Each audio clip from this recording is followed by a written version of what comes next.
is it possible that we're already this far into raising Kanan and you're still not opening your eyes to what might be already in front of you? What if Unique is in fact Breeze, but the reason you don't believe it is because you're being misdirected intentionally by the writers? I think the biggest hint that the writers just gave to us includes the very fact that what's going on, everyone, is Just Be here, and I am of course super excited to be breaking down another episode of Power Book 3 Raising Kanan, Season 4, Episode 6, titled The Price of Fame.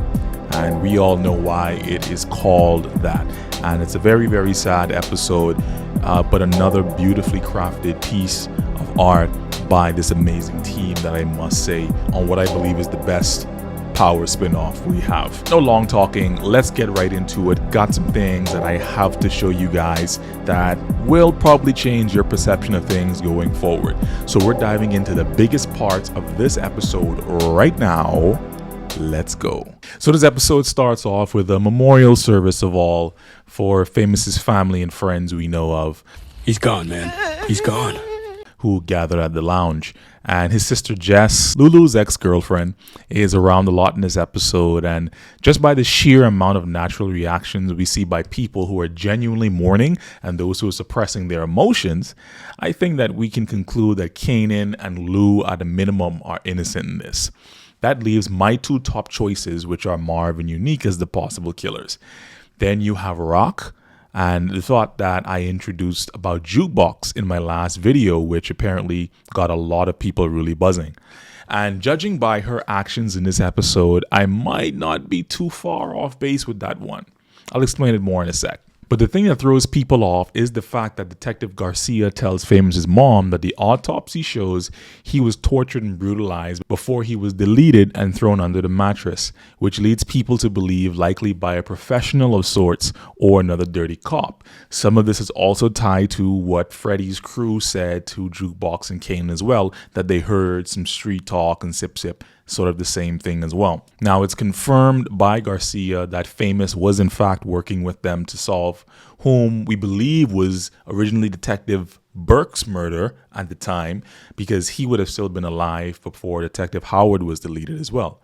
So if Famous was in fact a snitch, and that was discovered by, let's say, the Thomas family attorney Andre through his connections, let's say he passes that info along to Rock, then it's likely that Rock could have had Marvin handle it as well. But we have to establish a clear timeline of when he likely first went missing, and if it was before the shootout with Ronnie and Detective Howard at the warehouse, or if it was after. If it was before, then I think that Marvin is still in play. But if it's after, then I think Unique still kind of falls into that category, or dare I even say the possible thought concerning Jukebox in this. Stick with me here for a bit. In this episode, we see Kanan on the hunt for answers and goes to his crew and tells them that they need to shake everyone down for answers on what happened to Famous. And it appears that due to the pressure, OC gets them to fake a story about it being Freddy's crew, and then Kanan later decides to run up on them with Jukebox. Now, what's interesting is that during this period of time, OC is spying on Kanan and where he has been stashing money and he's been skimming. MovieBot on Twitter introduced a cool theory that OC is actually going to take Kanan's cash that he's been saving up and make a run for it, which I think is pretty clear that may in fact happen. Let me know what you guys think about that in the comments, and how do you think that'll end up turning out. Now, we pay attention to Jukebox in the bar at the funeral early on in the episode. We see her questioning whether or not Jess has heard who the police is thinking about for the murder. Then at home, she's looking at Famous's memorial with a photo of him, and her emotional response to it is subdued and very mixed. Keep in mind, it's only her at home at the time, so if she was truly sad, she could have just cried and let it out. Nobody would have been seen there to, for her to feel some kind of way about it. But instead, she showed this inner conflict within herself for some reason. Then she goes and grabs Marvin's gun from beneath the couch to possibly redirect us from a filming perspective for us to think that she wants revenge. I think we're now seeing the evolution of this character before our very eyes, because she's now sporting older Jukebox's signature braids as well and embodying that coldness. When she and Kanan end up running up on Freddy's crew on the court, Jukebox wasn't holding back and seemingly very comfortable about to drop more bodies in broad daylight, and even Kanan was a bit spooked by her.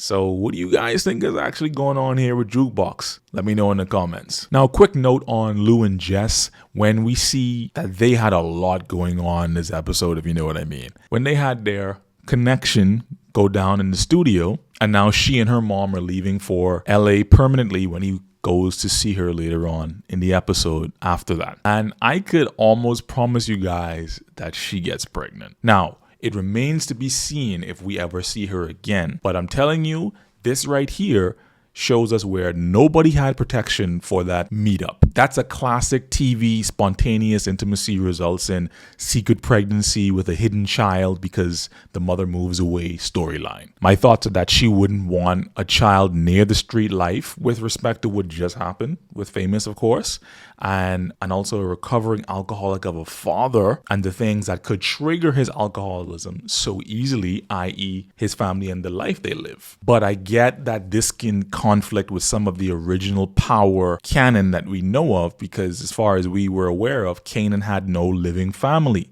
So again, if this sounds to be true when this comes about, I wouldn't be surprised if Kanan could potentially have another cousin out there that he never knew about. Right? Just saying, think about it, see how it was introduced and set up, guys.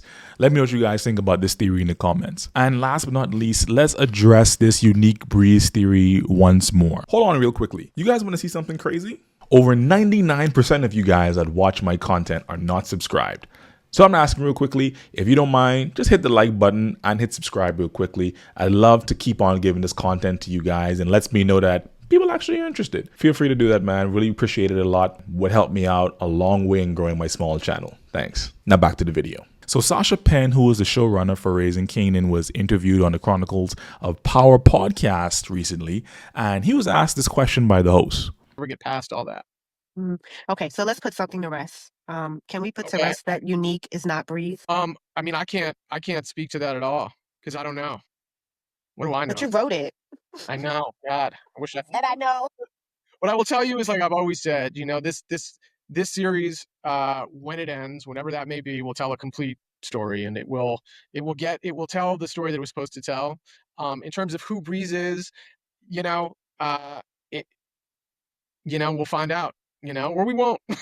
That's the thing, because these guys are young, so we'll see. But I listen. I think I see a lot of that speculation and a lot of the people who make the argument that Unique, if there's a real compelling, they're very compelling arguments. People are really smart. They have really good ideas. I mean, even like talking to you, it's like I'm so impressed by your thoughts and speculation, whatever. It's like it's really it's great stuff. So don't stop. Now tell me something. Doesn't it sound like he was caught off guard with that question and had to pull that answer almost out of nowhere? Like, come on, if he truly wasn't Breeze, couldn't he have just said something like, oh, that's not what this story is about. We have other plans for Unique that you'll see. Unique wasn't even originally supposed to come back to life. Some people say Joey asked to be back on the show. All of those things could have been played in there. From what we know about Breeze, look at how Unique so easily inspires loyalty and fidelity to his cause and rallies different people and groups together for him because they have that love and respect for him. He has his boys come with him to the men's store, follow him like nothing happened. Dude's just back. Remember when Ghost said to Tariq that I love Breeze like a brother? Breeze is the one that gave Ghost his name, which is what Tommy ended up telling Holly, because Ghost would just appear in and out of places and no one ever saw him coming and no one ever saw him going. Now, from a timeline perspective, as I discussed in another video of mine, we're in 1994. Breeze is known to die in 1996 at the hands of Ghost, whom he was, quote unquote, standing in the way of his future. From what we understand, Breeze teaches Kanan, Ghost, and Tommy everything that they know. Tommy and Ghost are excited to meet Breeze at the end of the original Power in a flashback sequence.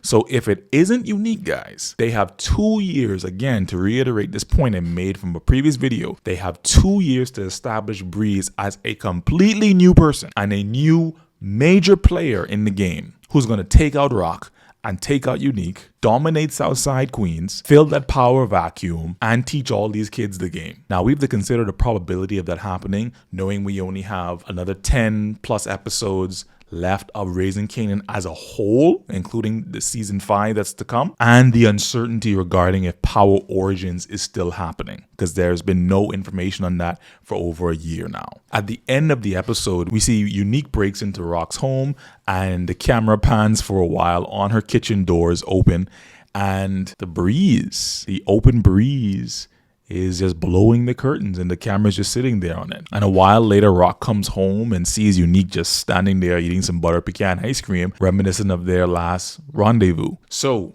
I'm not saying or putting anything on record as any official theory of mine concerning this. Like I always tell you guys, I present the evidence and I analyze what's done on screen and what I know is happening behind the scenes as well that I read about. And I leave it to you guys to think about it so that we can go ahead and discuss it in the comments. Anyways, that's my breakdown for this episode. Chef's kiss to the writers, the cast, the crew of the show. You can tell the effort that they put into this. Man, are we building up to an amazing story, an amazing conclusion to this season? You can tell, man, the tension, it's there. And so looking forward to seeing what these guys put out next. But I said a lot in this video, guys. Let me know if you guys think I'm off, if you think I'm silly, if you think I'm crazy, or if you think I'm onto something. Let's talk about it in the comments. And if you guys derived any value from this breakdown, listen, show your boy some love, man. Just hit the like button, hit subscribe. I'd really appreciate it. Until next time, guys. Peace.